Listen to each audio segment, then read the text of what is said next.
মুসলমান দুধেল গাই, দুধ দিলে তো লাত খাওয়াই যায়, আবার একটু গুতলেও সহ্য করা যায় না। এটা আমার কথা না, এটা মমতা ব্যানার্জির কথা। আচ্ছা, দুধেল গাই মানে কি? গাই কাকে বলে? যে গরু দুধ দেয় তাকে গাই বলে। আর গরুর মধ্যে যারা বলদ তাদের নিয়ে মাঠে চাষে যায়, আমরা একে জীবের শ্রেণীবিভাগ অনুযায়ী পশুতে ফেলি, পশু। তাহলে মুসলমান সম্প্রদায়ের মানুষকে তৃণমূল নেত্রী কোন জায়গায় দাঁড় করালো আমি ভাবতে বলবো। আমরা যেমন হিন্দুরা মনে করি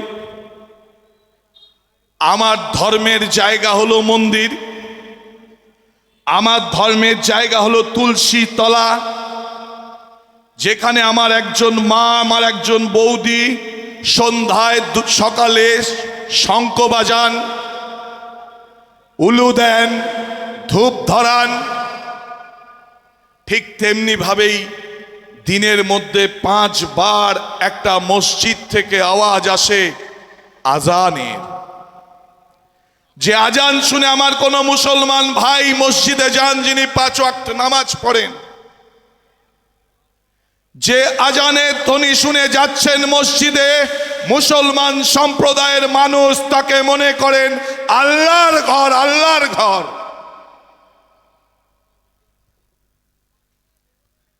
গতকাল জুম্মা গেল, তার আগের জুম্মা, তার আগের জুম্মা, তার আগে বুধবার। সেই বুধবারে মমতা ব্যানার্জি বলছেন আমি জেলার ডিএম এবং এসপিদের বলে দিয়েছি ইমাম মুয়াজ্জিমরা মসজিদে মসজিদে উস্কানিমূলক আওয়াজ তুলছে, আমি দেখে নিতে বলেছি। যেখানে মুসলমানরা নামাজ পড়ার পর দোয়া চায় গোটা বিশ্বের মানুষের মঙ্গলের জন্য, যেটা আল্লাহর দরবার, যেখানে প্রাণ খুলে এসে শান্তির নিঃশ্বাস ফেলতে পারে, সেটা নাকি হিংসার জায়গা, সেখানে নাকি হিংসা চালানো হয়। এটা রাজ্যের মুখ্যমন্ত্রী মমতা ব্যানার্জির কথা। ভাবুন মুসলমান সম্প্রদায়ের মানুষরা।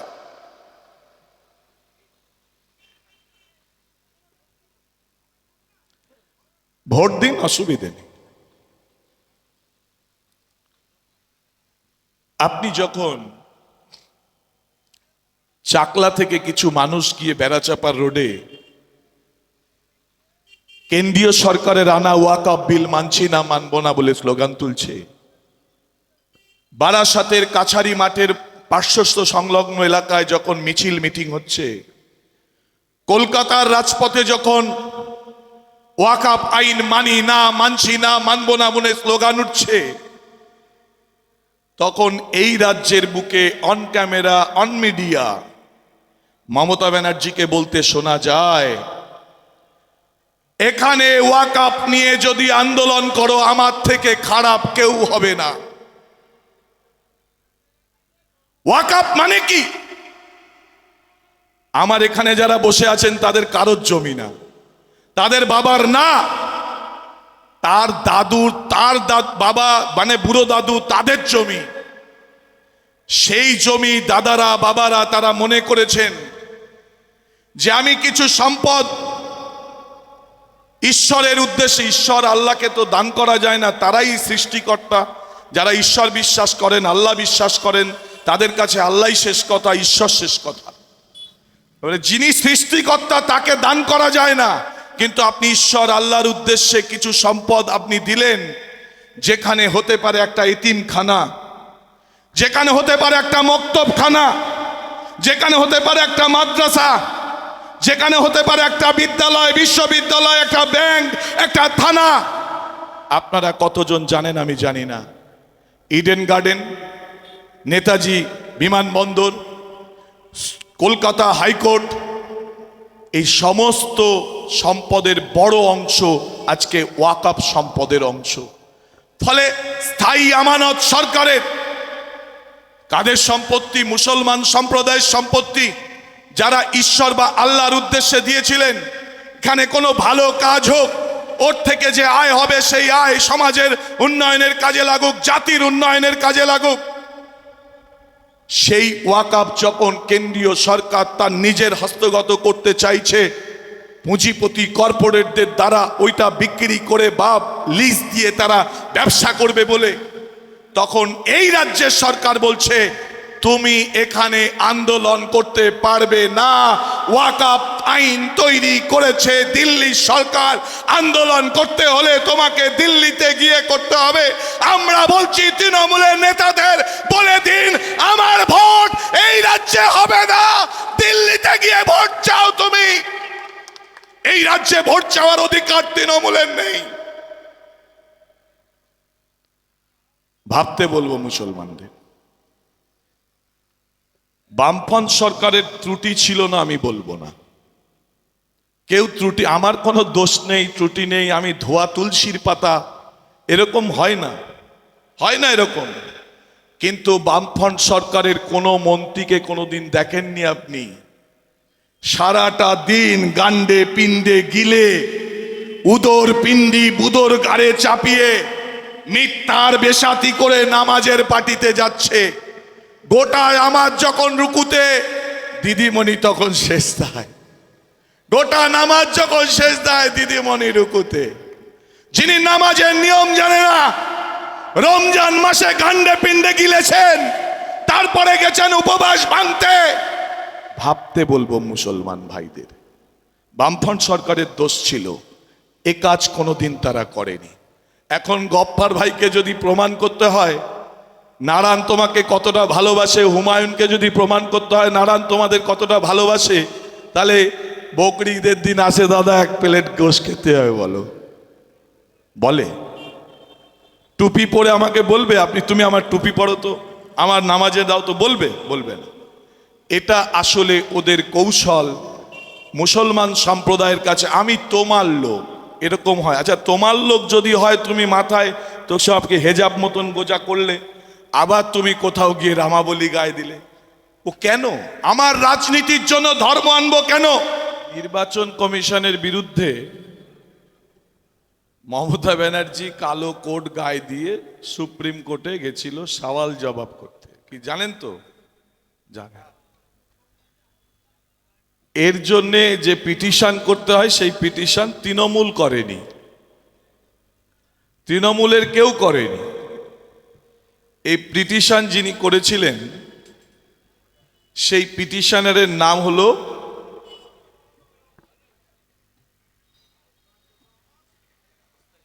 মোস্তারি বানু, বাড়ি মুর্শিদাবাদের ভগবান গোলায়।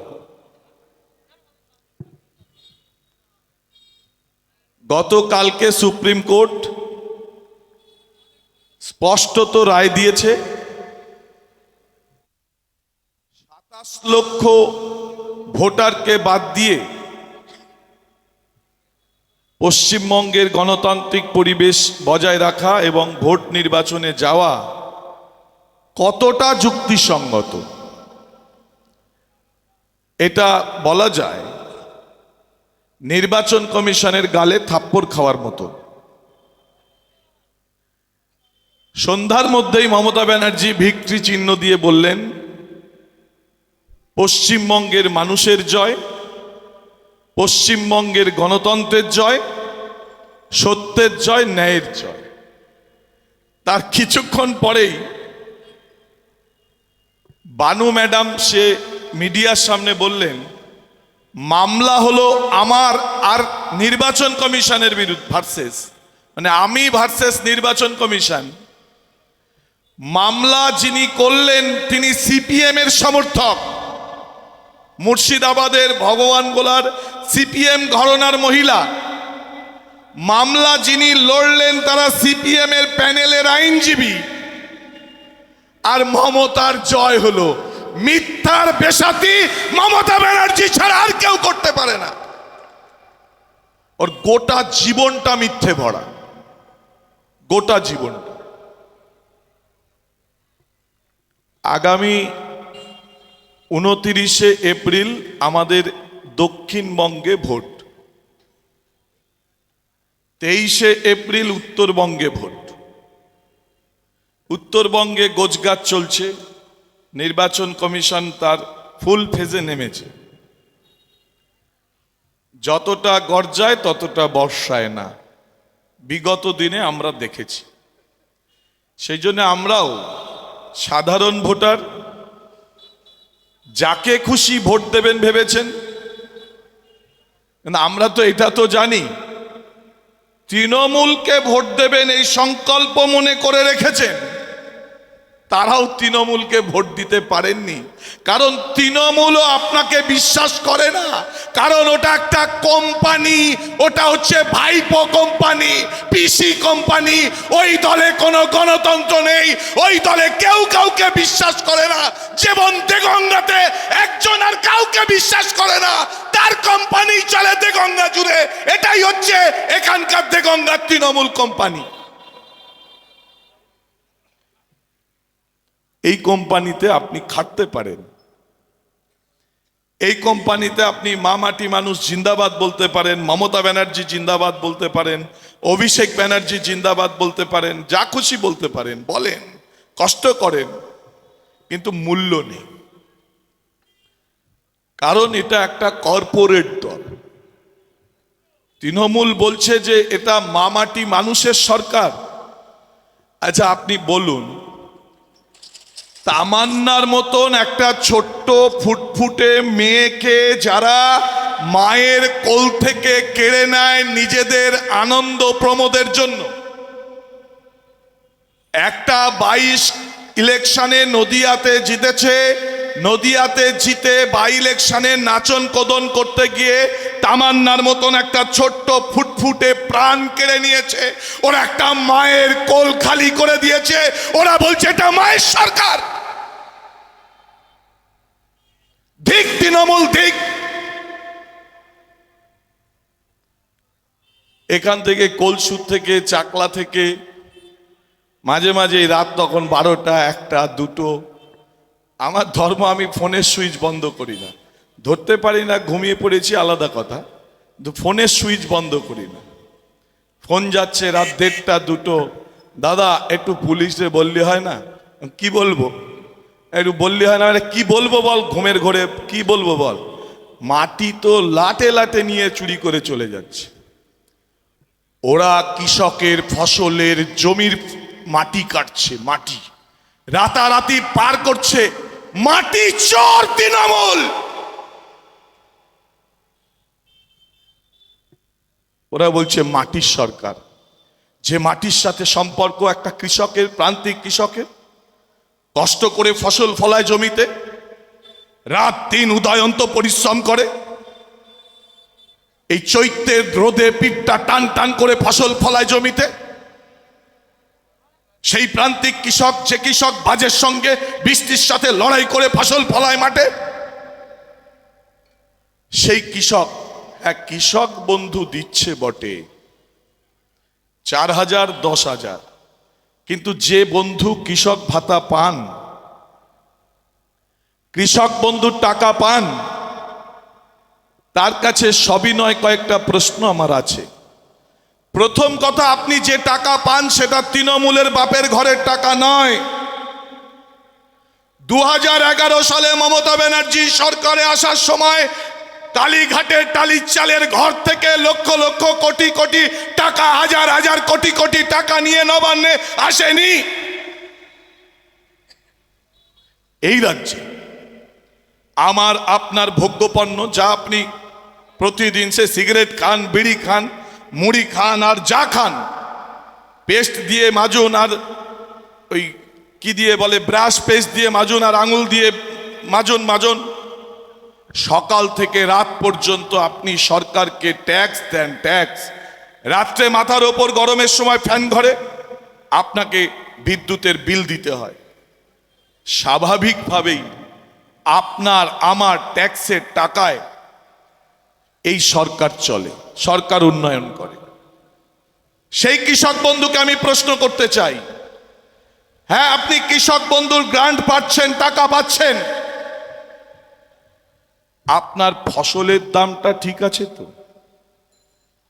যারা আলু ফলিয়েছেন তারা হাড়ে হাড়ে টের পেয়েছেন আলুর দাম কত।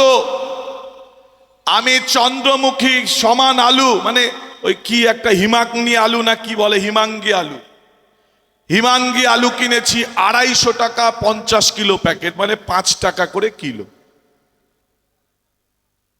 বাজারে তো আলু আমি দেখেছি, ছোট আলু, গুঁড়ো আলু 120 টাকা 50 কিলো আলু বিক্রি হয়েছে দেগঙ্গাতে। একটু ভালো আলু 200 টাকা 250 টাকা প্যাকেট বিক্রি হয়েছে। কৃষক আলুর দাম পাননি, আপনি ধানের দাম পাচ্ছেন না, অথচ চাল 45 থেকে 52, 55, 60 টাকা কিলো, কিন্তু আপনার ধানের দাম নেই। চটের দাম আছে, বস্তার দাম আছে, কিন্তু পাটের দাম নেই।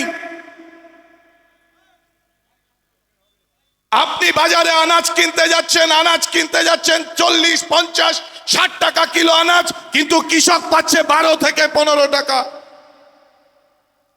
কৃষকের ফসলের লাভজনক দাম দূরে থাক, সহায়ক মূল্য কৃষক পায় না।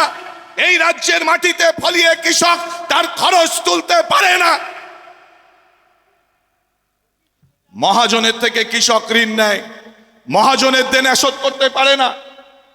এই কৃষক, যে কৃষক গ্রামের সুদখোরের থেকে টাকা নেয়, সুদের টাকা সহ আসল টাকা শোধ করতে পারে না, প্রান্তিক কৃষক। ঋণের চালে কৃষক, জর্জরিত ঋণের কৃষক আত্মহত্যার পথ বেছে নেয়। সেই কৃষক স্বাভাবিকভাবেই প্রশ্ন, যে কৃষক ফসলের দাম না পেয়ে মাঠের মধ্যে মোটা আলে, যে আল তার কাছে প্রাণ, যে আলে সে একটু বিশ্রাম নিত, সেই আলে বিষের শিশিরটা ঢক ঢক করে গলায় ঢেলে দিয়ে শুয়ে পড়লো, নেতিয়ে পড়লো, মারা গেল। যার বিষ কেনার পয়সা নেই, সেই কৃষক লুঙ্গির ভাঁজে দড়িটা লুকিয়ে নিয়ে বাড়িতে সন্তানদের, স্ত্রীকে, বৃদ্ধা বাবা মাকে ফাঁকি দিয়ে পাশের বাগানে গিয়ে গাছে ঝুলে পড়ল। এই রাজ্যে যখন কৃষক ফসলের দাম না পেয়ে ঋণের চালে আত্মহত্যার পথ বেছে নেয়, তখন এই রাজ্যের কৃষক ক্ষতিপূরণ পায় না। কিন্তু ভাটিশালায় চুল্লু খেয়ে কোনো মদখোর মাতাল টলতে টলতে যদি গাড়ির তলায় পড়ে বা স্বাভাবিকভাবেই কলজে বাস্ট হয়ে মরে, তাহলে তার পরিবার 2 লক্ষ টাকা ক্ষতিপূরণ পায়। এটা নাকি মাটির সরকার, এটা নাকি গরিবের সরকার। এই সরকারকে উৎখাত করতে হবে। এর জন্য 29 তারিখ আপনাকে বোতাম টিপতে হবে 7 নম্বরে মিন্টু শাহজির খাম চিহ্নে।